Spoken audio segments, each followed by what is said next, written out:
Dalam bagian yang kedua ini, Bapak Ibu yang dikasih oleh Tuhan Yesus Kristus, kita akan melihat korelasi kuat atau hubungan ya antara ilmu psikologi lebih khusus dengan agama Kristen. Sekali lagi Bapak Ibu yang dikasih oleh Tuhan Yesus Kristus, disiplin ilmu psikologi tidak hanya sekedar menjelaskan tentang keragaman minat setiap orang per orang, tapi ilmu psikologi juga memberikan pengetahuan praktis untuk memahami setiap pribadi lepas pribadi. Itu membuktikan memang bahwa ilmu psikologi ya dan Alkitab sama-sama sebenarnya memberikan informasi tentang kehidupan manusia atau kepribadian manusia. Karena psikologi dan Alkitab itu sebenarnya bisa bergandengan tangan. Di mana Alkitab bisa memakai ilmu psikologi menjadi alatnya untuk lebih efektif membimbing, menolong, menginjili seseorang. Alkitab bisa memakai ilmu psikologi. Jadi bisa dikatakan ilmu psikologi itu memperluas ruang dan kesempatan bagi firman Tuhan untuk dipahami dan dimengerti oleh setiap orang yang akan kita layani. Apalagi di tengah-tengah perkembangan zaman dan ilmu pengetahuan modern ini, di sisi lain memberikan kontribusi kemudahan buat manusia. Tapi sisi lain juga Bapak Ibu, perkembangan teknologi dan ilmu pengetahuan yang hari-hari ini makin terus berkembang dan maju. Di sisi lain itu juga punya dampak di mana manusia juga menghadapi berbagai tekanan bahkan stres demi stres yang tidak ada habis-habisnya. Lagi-lagi di dalam ranah itulah sebenarnya psikologi memberikan ruang yang luas supaya firman Tuhan bisa tetap efektif memberikan penghiburan bagi setiap orang yang sedang menghadapi berbagai ketegangan dan tantangan sebagai akibat daripada kemajuan teknologi dan pengetahuan serta informasi hari-hari ini, Bapak Ibu. Jadi memang dalam batasan tertentu psikologi terbuka untuk dipakai firman Tuhan, untuk dipakai Tuhan, untuk kita pakai. Ya, di dalam menjelaskan, dalam mengkhotbahkan, dalam mengajarkan Alkitab. Dan sebenarnya di dalam ilmu psikologi itu sendiri juga kadang-kadang ada juga pertentangan. Itu yang saya katakan di sesi pertama tadi, tantangan itu muncul waktu pertama kali ilmu psikologi ini ditemukan kan hanya orientasinya memahami, mempelajari kejiwaan seseorang. Tetapi pengetahuan begitu berkembang, maka muncullah pemikiran ahli psikologi modern yang mengatakan, oh, psikologi tidak bisa hanya mendalami tentang kejiwaan karena sifatnya abstrak, tidak konkret maksudnya. Ilmu psikologi itu harus juga mendalami tentang hal-hal yang lebih konkret, hal-hal yang lebih real, hal-hal yang lebih luas. Di samping masalah kejiwaan. Maka mereka menyodorkan ilmu psikologi juga harus sampai ke ranah membahas, mendalami, mengenali tentang kepribadian seseorang. Maka dengan adanya dua fase pemikiran yang berbeda tentang definisi psikologi itu, Bapak Ibu, maka wajar saja kalau definisi para ahli psikologi dalam menyimpulkan definisi psikologi itu berbeda, wajar saja. Tetapi saya kira yang paling terpenting, bagaimana kita memanfaatkan prinsip-prinsip daripada ilmu psikologi ini, supaya kita makin lebih terlatih di dalam mempergunakan ilmu ini untuk mengefektifkan kita dalam mengajar, membimbing, melayani setiap orang yang kita layani. Nah, arti psikologi dalam agama Kristen Psikologi dalam pendidikan agama Kristen itu merupakan pengkajian ya tentang perilaku peserta didik atau umat Kristen dalam konteks pendidikan pengajaran firman Tuhan yang berbasis pada Alkitab. Jadi dalam konteks ini yang mau saya sampaikan Bapak Ibu, prinsip pengajaran itu tetap harus bertumpu berdasar pada firman Tuhan. Bukan pada prinsip-prinsip psikologi, bukan.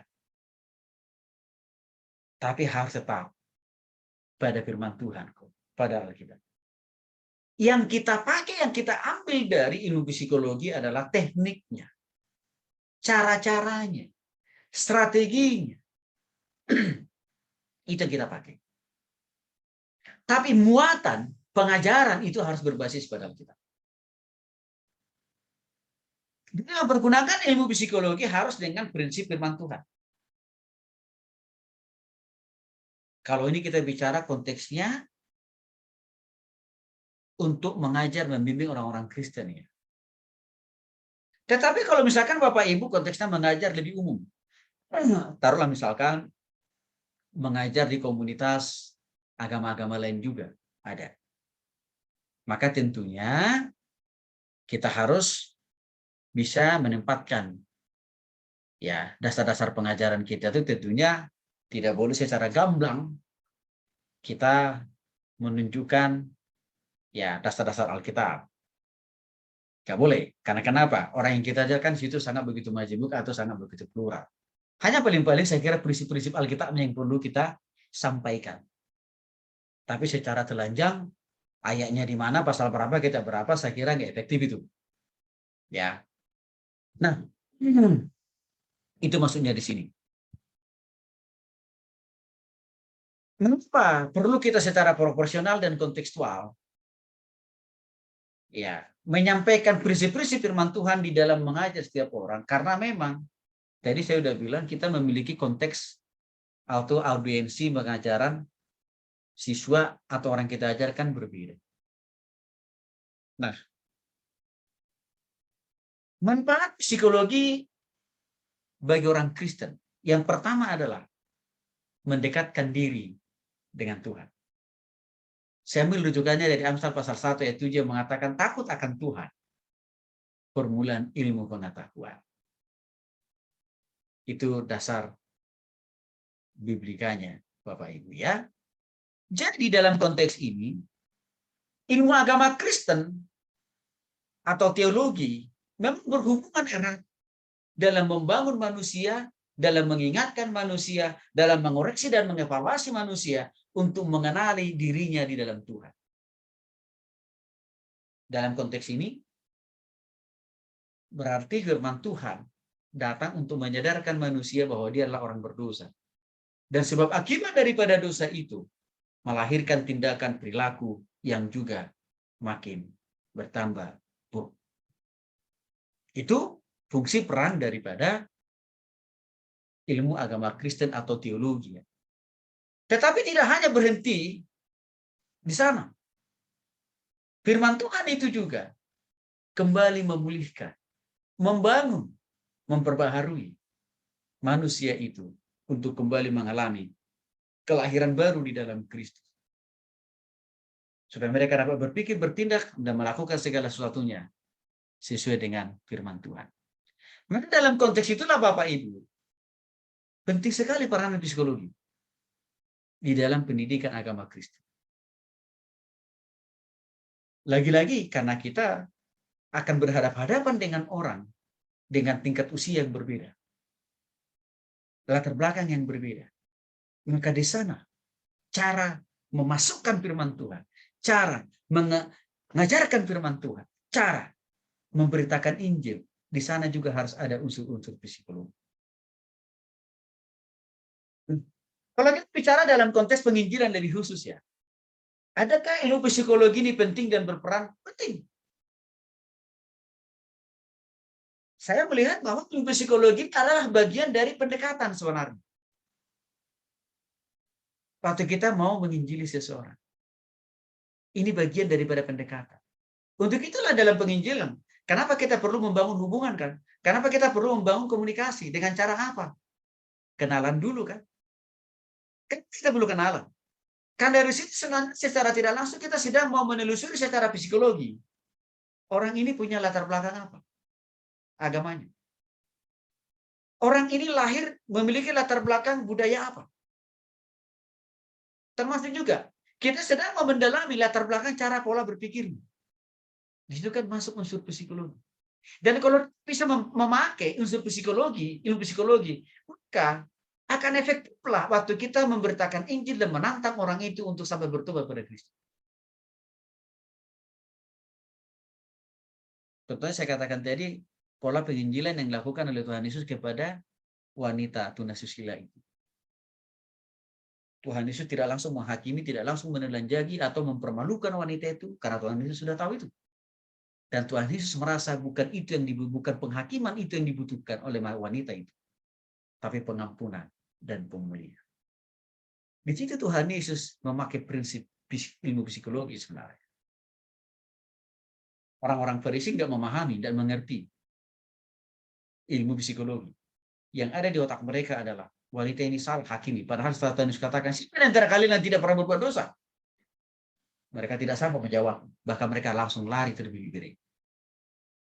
Jadi Injil akan mudah efektif sampai kepada pendengar yang kita injili.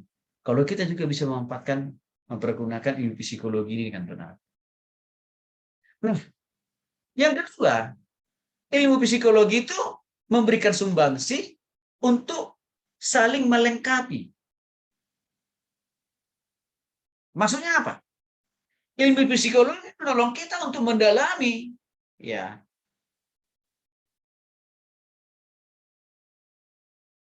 dalam hal ini menolong orang yang kita layani itu tidak hanya berhenti pada melakukan pendekatan-pendekatan secara psikologis, tapi juga harus sampai melakukan terapi-terapi, pengobatan-pengobatan yang bersifat totality, yang berasal dari Tuhan dan firman. Contoh misalkan Bapak Ibu, ada banyak keberhasilan yang dicapai oleh ahli yang bergerak di bidang psikologi, yang notabene mereka menjadi psikiater. Mereka menolong para pasiennya. Tapi saya melihat dan juga para psikiater juga mengakui pasien-pasien yang mereka tangani, pasien-pasien mereka yang mereka layani, itu tidak secara otomatis loh, langsung mereka bisa sembuh. Enggak secara otomatis langsung total ya, mereka bisa sembuh.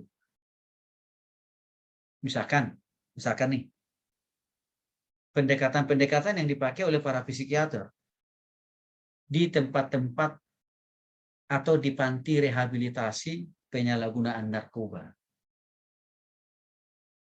Oke. Yang ini konteksnya bukan panti rehabilitasi Kristen ya, bukan, umum. Kan di sana juga mereka lebih banyak mempergunakan jasa psikolog atau psikiater orangnya ya. Terbukti apa? Para penyalahguna narkoba itu tidak bisa juga sembuh total. Di sisi lain ada tantangan. Semakin meningkatnya tingkat penyalahgunaan narkoba dan tidak mengenal batas usia, tidak mengenal jenis kelamin, tidak mengenal status pendidikan, dan tidak mengenal agama, kewarganegaraan, suku, dan juga tidak mengenal pangkat. Semua orang telah disasar oleh narkoba. Bahkan mereka yang pernah masuk sekolah teologi pendeta pula. Kadang-kadang ada juga yang mereka yang menyalahgunakan narkoba, Bapak Ibu. Waktu mereka dilayani oleh para psikolog atau psikiater, lagi-lagi saya mendengar langsung ya, mereka tidak langsung juga total bisa sembuh berhenti dari penyalahgunaan narkoba. Ini memberikan sebuah pemahaman dan pengertian dan juga fakta bahwa ilmu psikologi memang bukan obat yang mujarab, bukan obat yang paling efektif menghentikan, menyembuhkan, memulihkan orang yang sakit.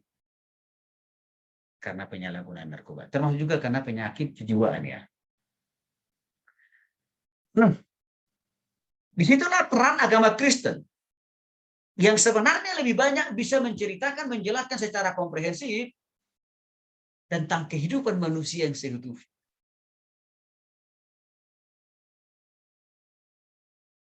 Dan juga firman Tuhan lebih bisa memberikan potret yang lebih luas.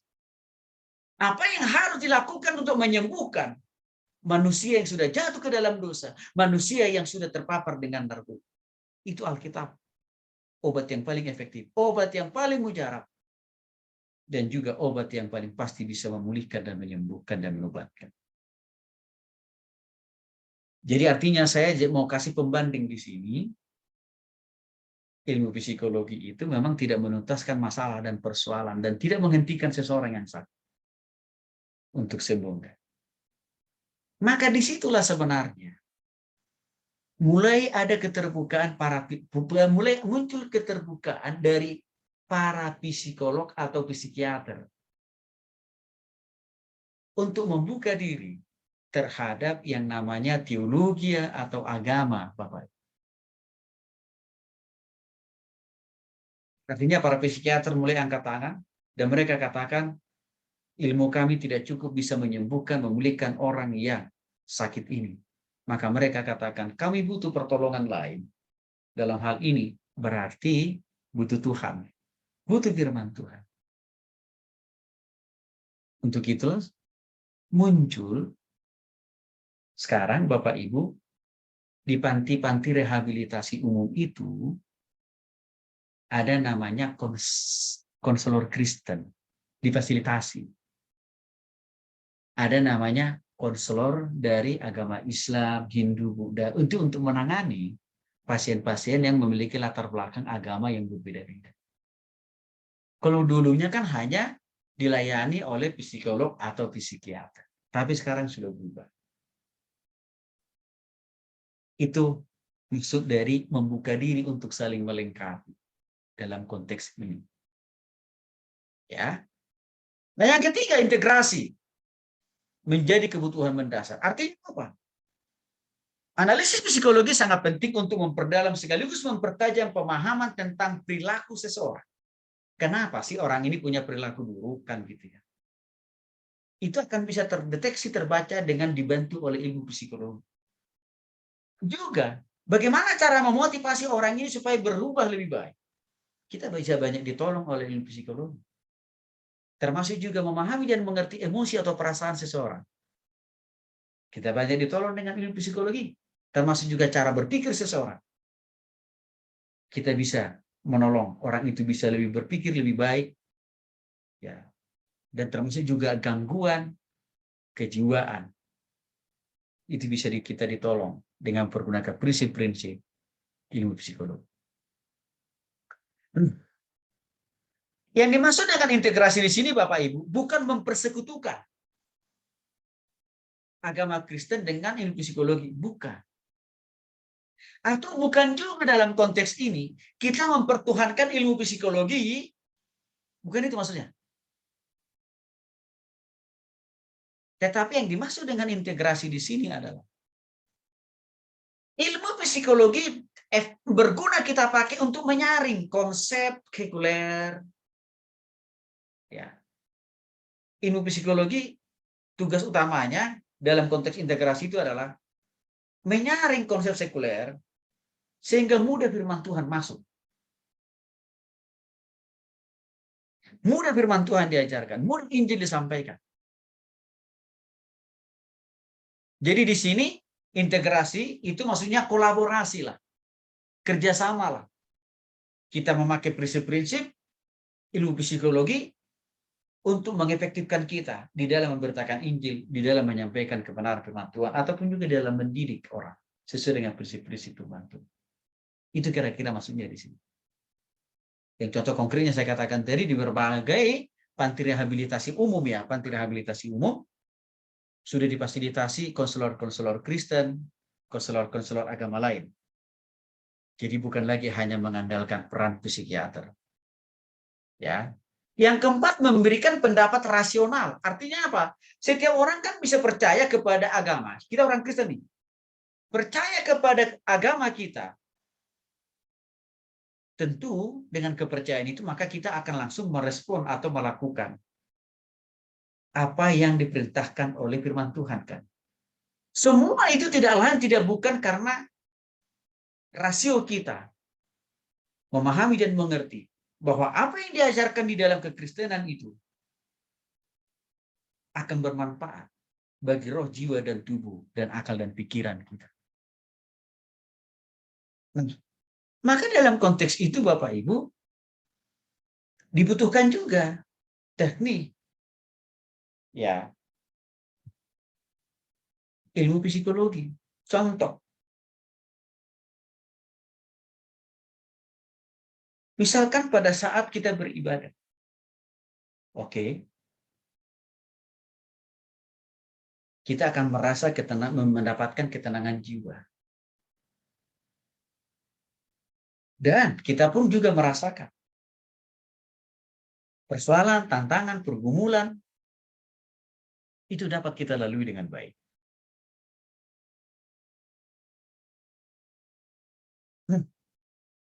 Semua ini tidak terlepas dari konsep pengajaran firman Tuhan yang menyusup, ya, yang masuk maksud saya, di dalam totalitas tubuh kita sendiri. Secara sadar atau tidak sadar, karena tadi ilmu psikologi kan masalah kejiwaan, ya, kepribadian. Ajaran-ajaran firman Tuhan tadi, ya, sudah termaktum di dalam roh, jiwa, dan tubuh kita. Maka kita merasakan kedamaian dan ketentraman hasil dari keadaan kita beribadah. Itu contohnya maksudnya, memberikan pendapat rasional. Yang kelima, memahami tradisi keagamaan. Maksudnya dalam konteks ini adalah, kita tahu bahwa kekristenan memiliki tradisi yang banyak. Dan itu sudah diajarkan kepada kita sejak dari kakek nenek moyang kita. Zaman boleh berubah, tapi tradisi-tradisi itu tetap kita pertahankan. Kan tradisi itu kita pertahankan. Padahal zaman sudah modern. Perkembangan ilmu pengetahuan informasi sangat begitu pesat. Sangat begitu pesat. Tapi kenapa tradisi itu kita pertahankan? Secara berlanjut, secara berkesinambungan. Bahkan kita teruskan kepada anak cucu kita. Karena tradisi-tradisi tadi, ya, sudah memberikan kontribusi kenyamanan secara psikologis, secara kejiwaan ke dalam diri kita. Gitu. Contoh, merayakan Natal. Ini kan tradisi yang sudah terus berulang-ulang kali dilakukan oleh orang Kristen ribuan tahun yang lalu. Padahal kita sudah hidup di zaman modern kan Bapak Ibu. Tapi tradisi ini tetap kita lakukan kan. Kita tiada pun di dunia ini. Anak cucu kita pasti melakukan ini kok. Mengapa? Karena secara psikologi, secara kejiwaan, kita dan anak cucu kita merasakan makna dampak dari merayakan Natal itu Bapak Ibu. Itu contohnya.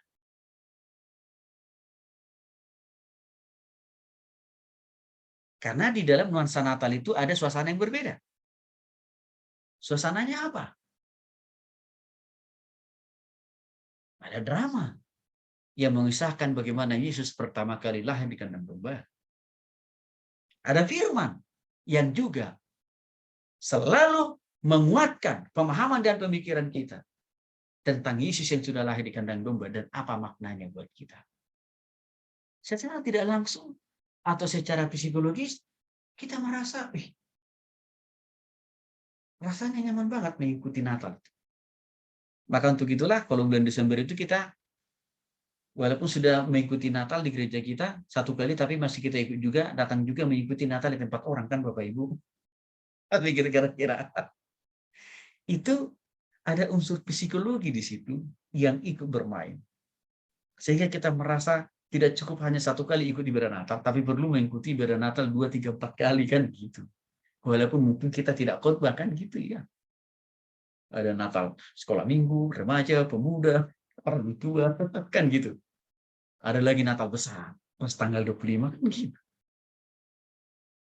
Nah yang keenam, Bapak Ibu, membuat sebuah perbandingan atau alternatif kesembuhan lain. Apa maksudnya? Agama Kristen bisa dibandingkan dengan ilmu psikologi dengan cara memahami tindakan atau ajaran yang dilakukan dan apa yang bisa didapat para penganutnya pada saat menjalankan ajaran itu. Maksudnya dalam hal ini Bapak Ibu, dengan kita mempelajari firman Tuhan dan juga mempelajari psikologi, maka kita bisa menimbang-nimbang. Maka kita bisa mempergunakan mana dari ilmu psikologi yang bisa kita ambil, kita pergunakan supaya kita bisa memahami, menyelami, melakukan firman Tuhan lebih baik. Contoh, saya sudah menemukan ada banyak orang Bapak Ibu yang sudah bolak-balik pulang pergi ke rumah sakit. Sampai check up total itu Bapak Ibu.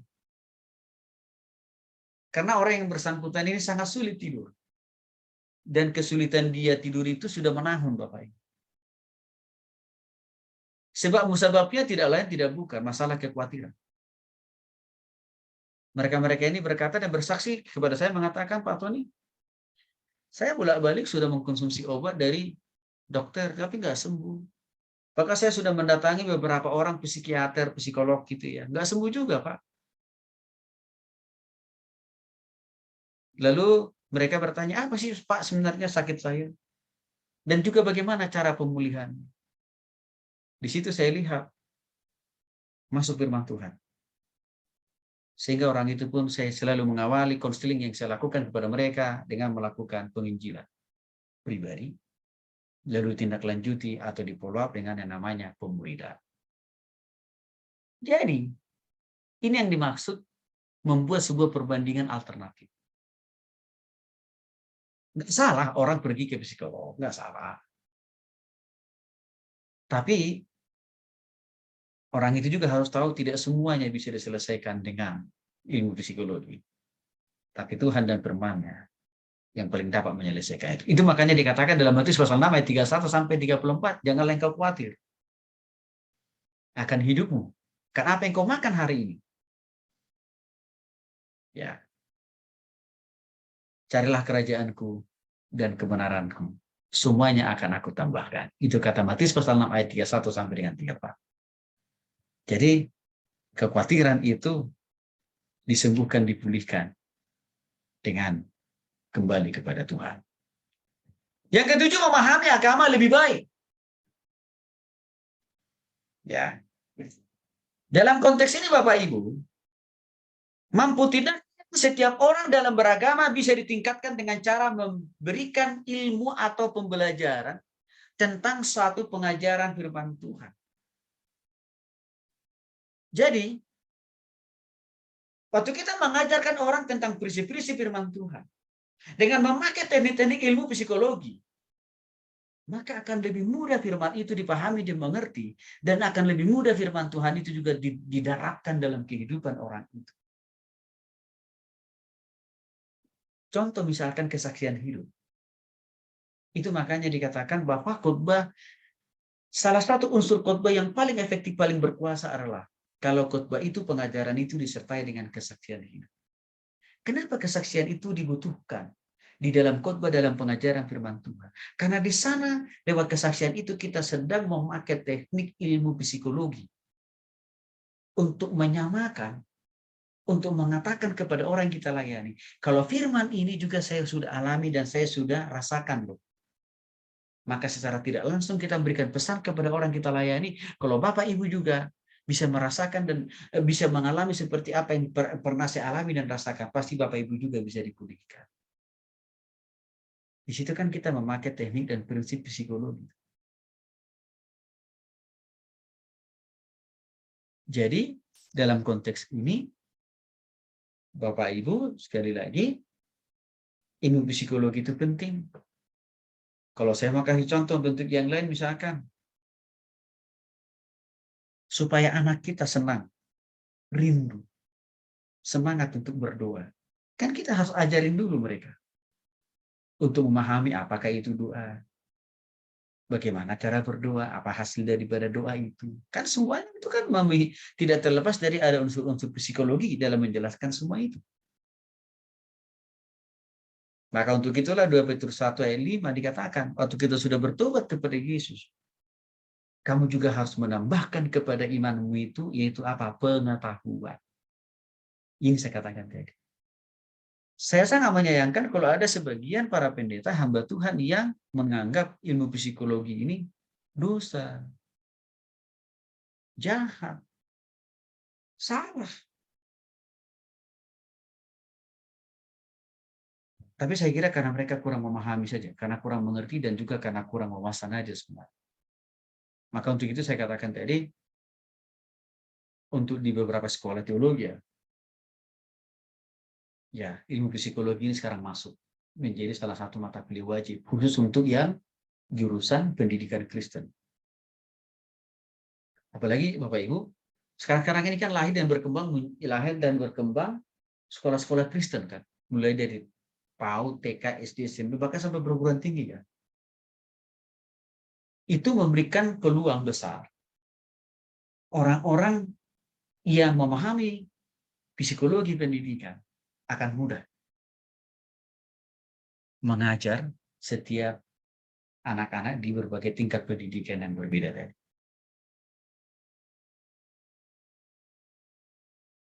Makanya di sekolah-sekolah Kristen ada yang namanya sekarang tim konselor, Bapak Ibu. Ya, ada namanya bidang khusus konselor. Dulu waktu saya masih ada di salah satu kampus ternama di Bandung swasta,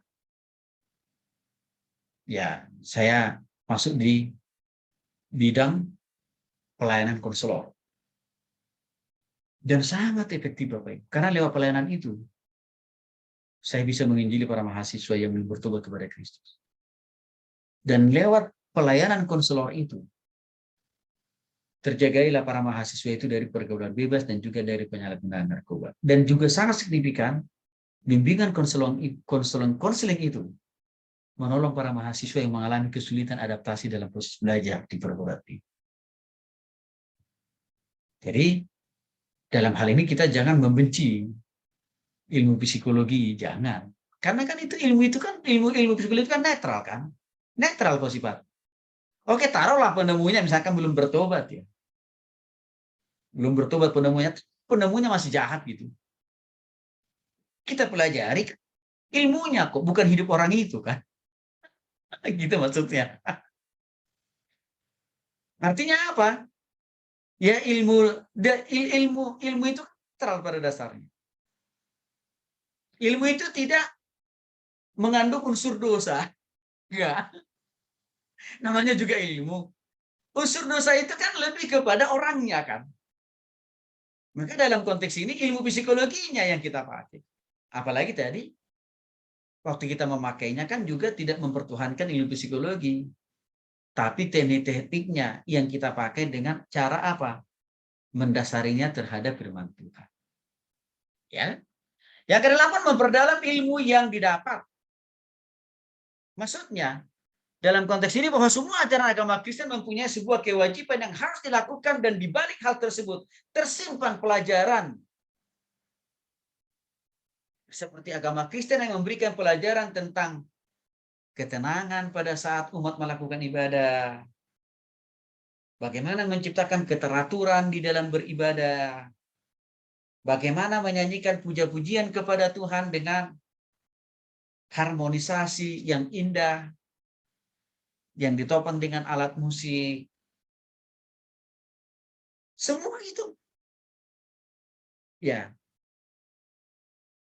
Menciptakan sebuah kolaborasi yang baik, sehingga kita yang beribadah, jiwa kita terasa nyaman rasanya mengikuti ibadah itu. Di dalam konteks itu kan ilmu psikologi masuk sebenarnya. Walaupun tidak dijelaskan, Bapak Ibu. Kan gitu. Tetapi secara sadar atau tidak sadar, kenyamanan jiwa yang kita alami, yang kita dapatkan di dalam ibadah itu kan karena ada unsur psikologi yang masuk. Ya. Sehingga untuk itu saya katakan tadi, MC, singer, tim pemain musik kan harus check out mereka, latihan mereka supaya apa? Kolaborasi antara MC, singer, dan pemain musik itu menghasilkan suara yang bagus dan indah. Sehingga kita yang mendengarkan merasa jiwa kita nyaman. Demikian juga dalam mengkhotbahkan firman Tuhan, Bapak Ibu. Ya, dalam 2 Timotius 3:16 dan juga dikatakan bahwa segala tulisan yang diharapkan Allah bermanfaat, mengajar, menegur, mendidik kita sebagai orang percaya. Artinya seorang pengajar itu juga bisa menerjemahkan firman itu atau mendaratkan firman Tuhan itu sampai kepada roh, jiwa, dan tubuh dari umat atau jemaat. Maka umat atau jemaat merasakan betul persoalan yang begitu banyak tadi dibawa dari rumah waktu dia dengar khotbah. Dia mendapatkan kelegaan, dia mendapatkan kelepasan, dia mendapatkan damai sejahtera. Maka dalam konteks itu seorang pengkhotbah, janganlah selalu khotbahnya itu marah-marah. Lari jemaatnya. Ya jangan. Kalau ada pun gangguan seperti yang sudah kita diskusikan tadi Bapak Ibu, kalau ada gangguan dari anak kecil yang dibawa oleh orang tuanya,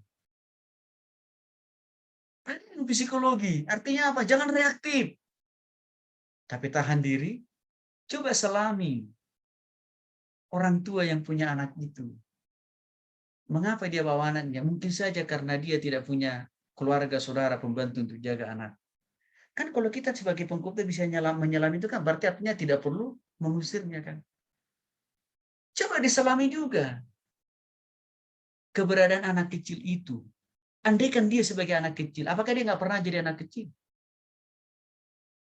Yang namanya anak kecil hanya bisa sanggupnya bertahan duduk diam. Udah hebat kalau bisa sampai 30 menit kan. Masih anak kecil loh. Nah, seorang pengkhotbah harus bisa menyelami itu secara psikologis.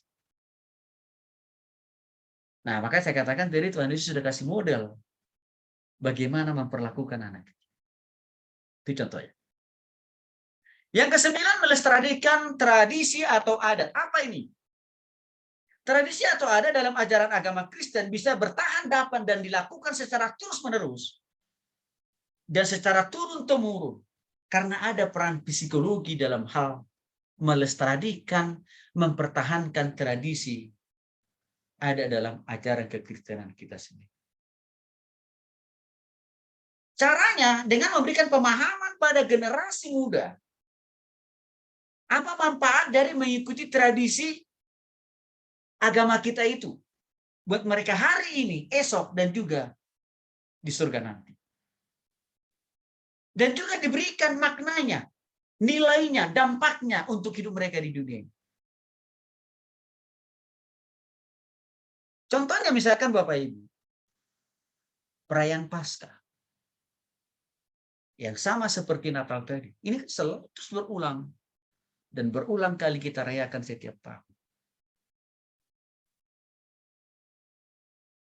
Kita sudah tiada pun di dunia ini, pasti anak-anak cucu kita pasti akan masih merayakan Paskah.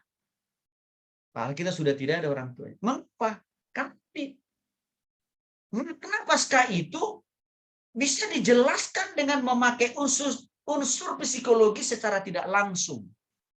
Artinya, makna kematian dan kebangkitan Kristus itu bisa dijelaskan oleh pengkhotbah, oleh hamba Tuhan, oleh pengajar. Sampai bisa merasuk di dalam roh, jiwa, dan tubuh jemaat itu. Sehingga mereka merasa memperingati Paskah amat dan sangat penting karena punya dampak secara roh, jiwa, dan tubuh buat mereka. Di situ unsur psikologis masuk dan terpakai. Maka hendaknya khotbah-khotbah di momen-momen seperti ini harus khotbah-khotbah yang membumi, harus khotbah-khotbah yang mendarat, jangan hanya khotbah-khotbah yang di awan-awan. Maksud saya, Bapak Ibu, harus menjelaskan betul. Secara real, secara konkret, secara nyata. Apa arti Paskah dalam kehidupan setiap orang Kristen? Dan apa dampak perubahan pertobatan yang terjadi di dalam diri orang yang sungguh-sungguh menyelami dan merasakan makna Paskah. Itu yang perlu diajarkan di situ.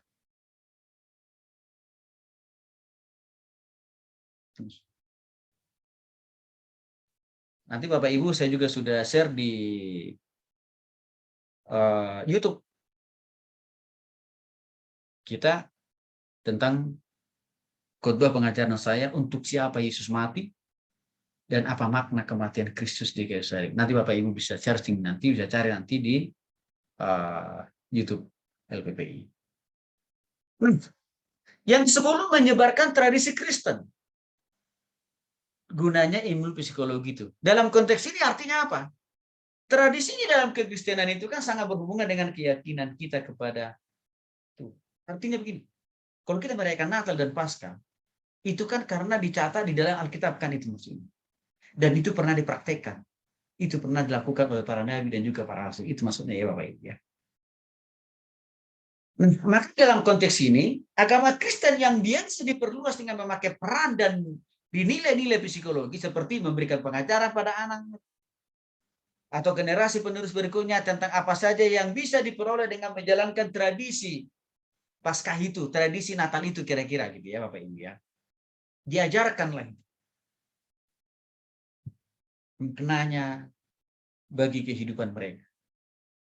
Kalau itu diajarkan sejak dari kecil, maka anak-anak kita itu nanti sudah terbiasa mengikuti tradisi perayaan Natal dan Paskah itu. Karena kenapa? Karena kita sudah dari kecil ajarkan mereka arti makna Natal atau Paskah itu sendiri. Itu maksudnya di sini. Ya, maka saya katakan tadi khotbah kita, khotbah para pendeta, ya, jangan hanya yang diputar-putar itu Yesus yang kecil.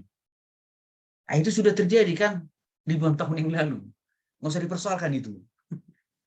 Gitu kan. Nah, tapi yang perlu dikhotbahkan, yang perlu diterjemahkan para pengkhotbah, para pengajar. Apa makna Yesus lahir di kandang domba? Kenapa dia bukan lahir di hotel mewah? Kenapa di kandang domba? Kan itu yang harus dijelaskan maknanya, artinya. Kepada orang kecil, apalagi kepada anak kecil. Ya, persoalannya sekali lagi Bapak Ibu. Kadang-kadang saya mendengar banyak khotbah yang selalu diobok-obok itu Yesus yang sudah lahir di kandang domba, tapi berhenti sampai di situ. Jadi jemaat tidak berpikir relasi antara kelahiran Yesus 2000 tahun yang lalu dengan hidupnya hari ini. Nggak melihat itu. Mengapa? Karena isi khotbahnya tidak memakai prinsip ilmu psikologi. Gitu. Kalau saya seringkali menjelaskan, apa makna Yesus lahir di kandang domba? Ya, maknanya adalah bahwa Yesus memberikan sebuah keteladanan. Walaupun dia sebagai Tuhan yang berkuasa membuat sesuatu yang tidak ada menjadi ada. Tapi dia mengajarkan kita tentang masalah kerendahan hati.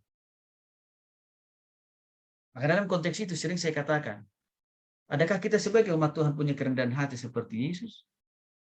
Yang kedua, hidup kesederhanaan, bukan konsumerisme.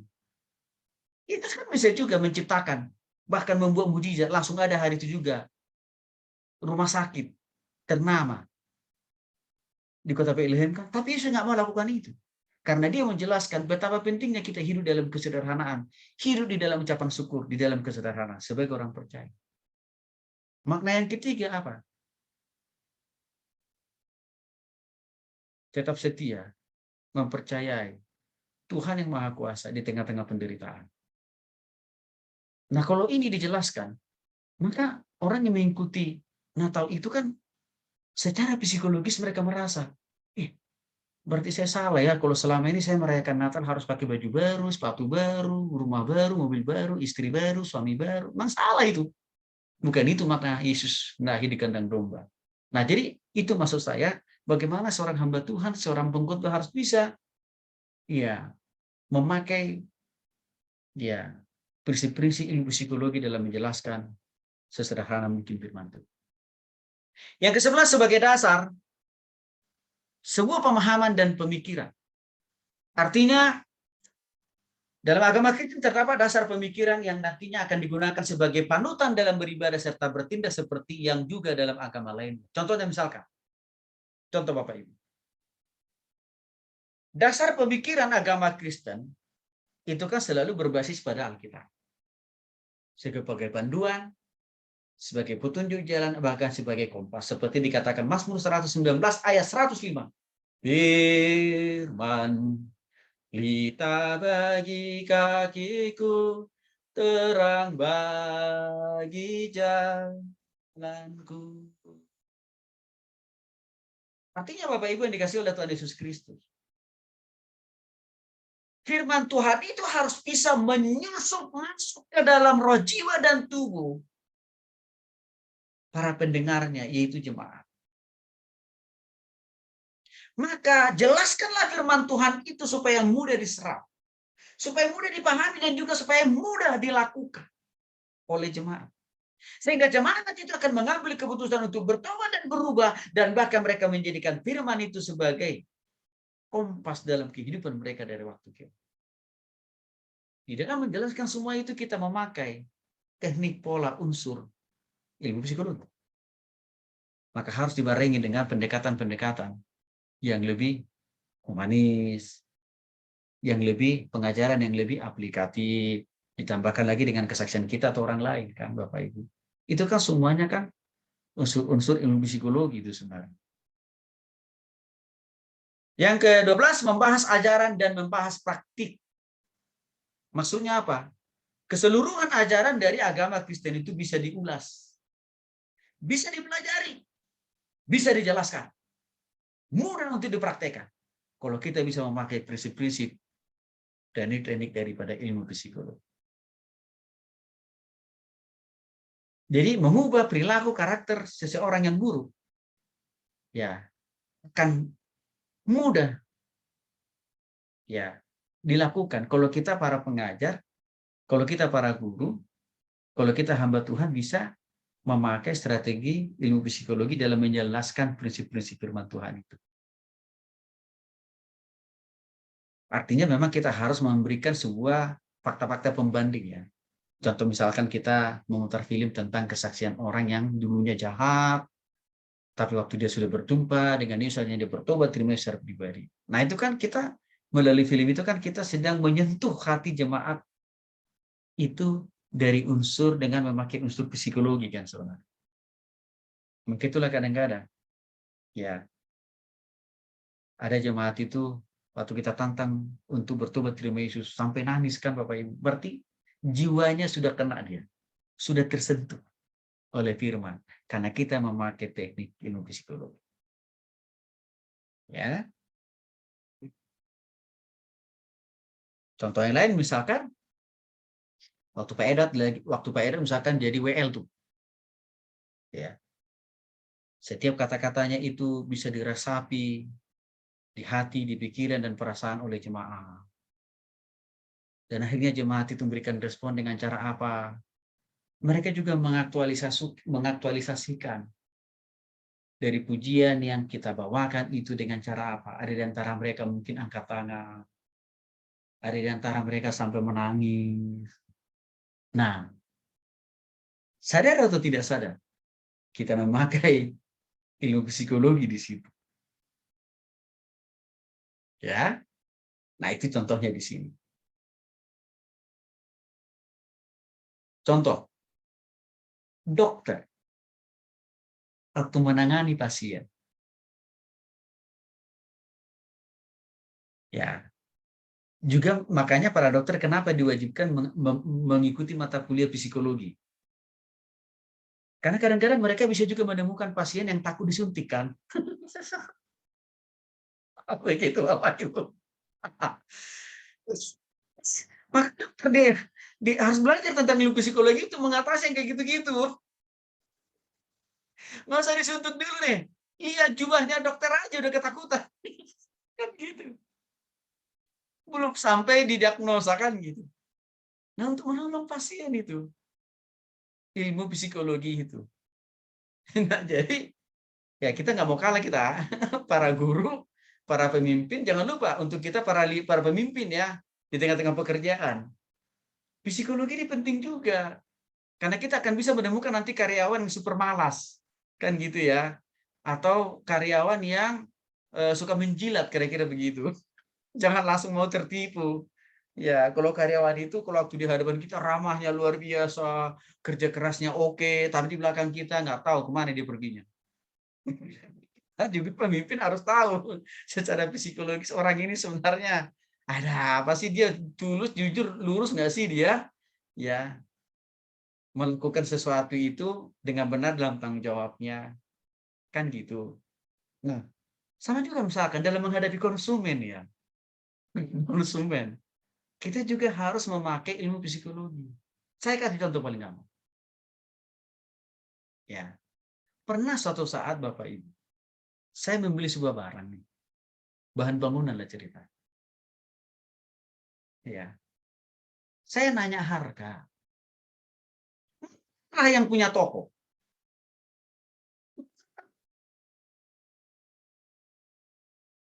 Ya, salah dong saya nanya harga. Hak saya.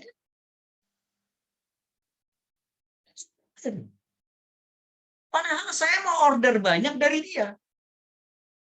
Tapi karena perlakuan atau pola komunikasinya, ya, mengganggu perasaan saya. Perasaan itu kan bicara masalah psikologi. Saya nggak tertarik lagi untuk order barang dari dia. Dan akhirnya saya cari toko material yang lain. Dan anehnya, yang toko material yang pertama tadi agamanya sama dengan saya. Tapi gaya komunikasinya itu buruknya luar biasa.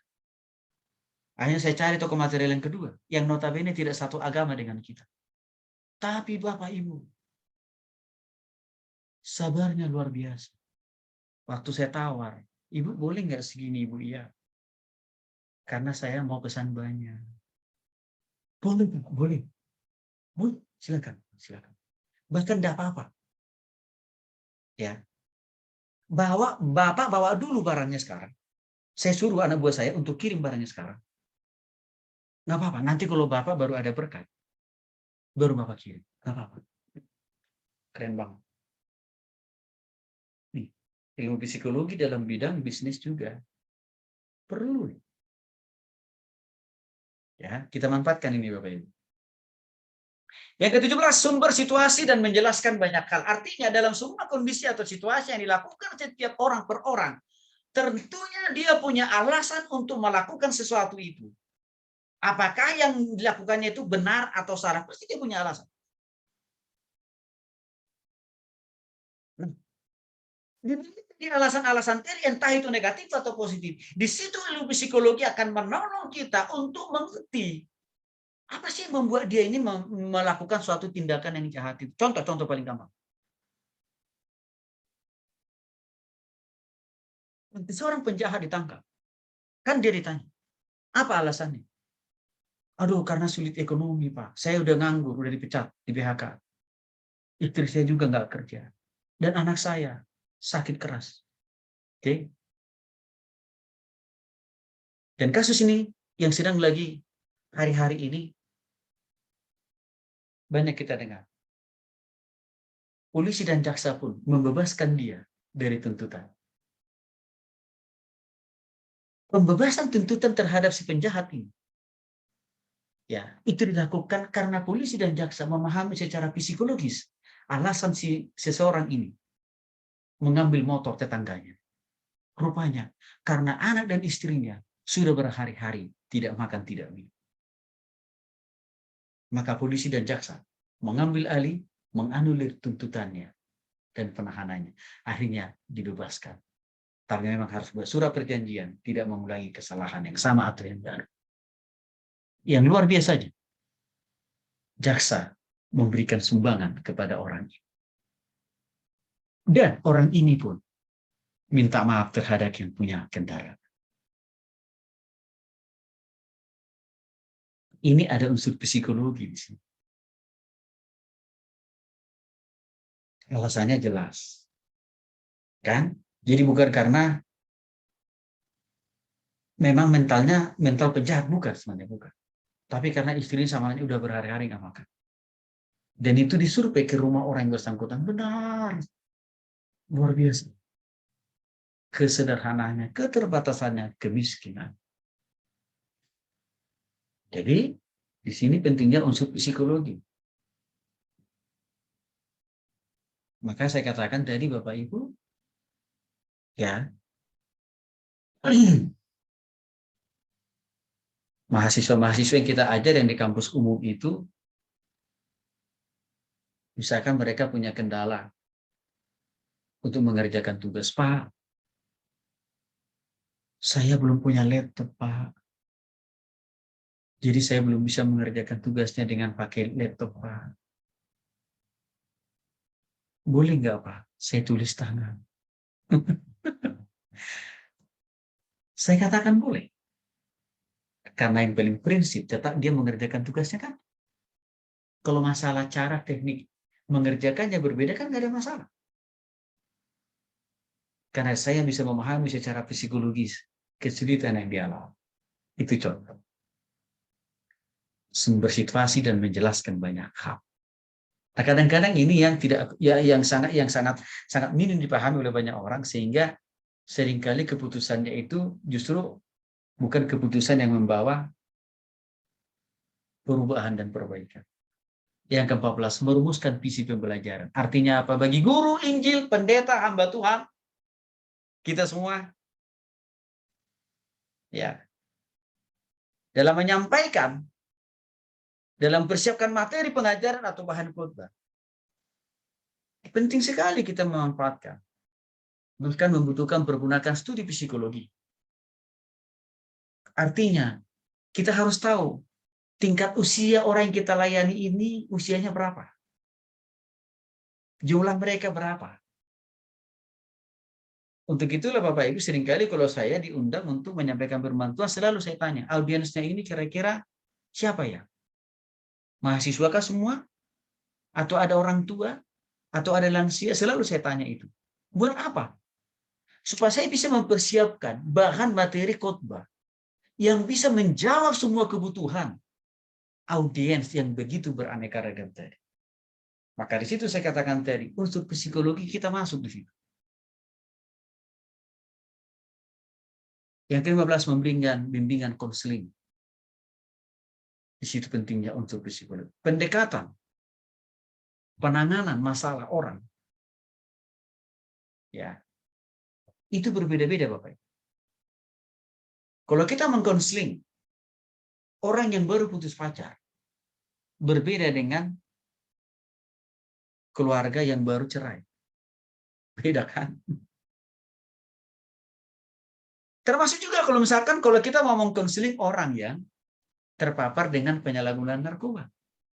Nggak mungkin lah kita pakai bahan materi konseling pranikah. Nggak nyambung kan Bapak Ibu? Contoh itu.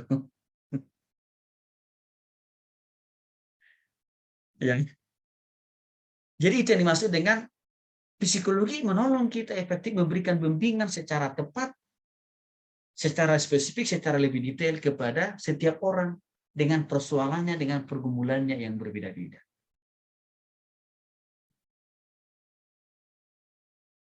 Ya, karena dengan pendekatan yang berbeda-beda itu maka akan menolong kita membangun hubungan secara interpersonal dengan penuh perhatian, dengan penuh kasih sayang, keakraban kepada setiap orang.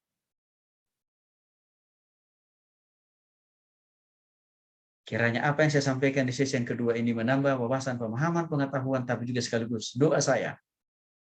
Kita semua, Bapak Ibu yang dikasihi oleh Tuhan Yesus Kristus, ini harus makin mengefektifkan kita di dalam memberitakan firman kepada siapapun. Bahkan juga makin menolong kita efektif lagi melakukan tugas fungsi pekerjaan kita sebagai profesional yang juga tidak lepas. Sebenarnya kita selalu berhubungan dengan orang kan?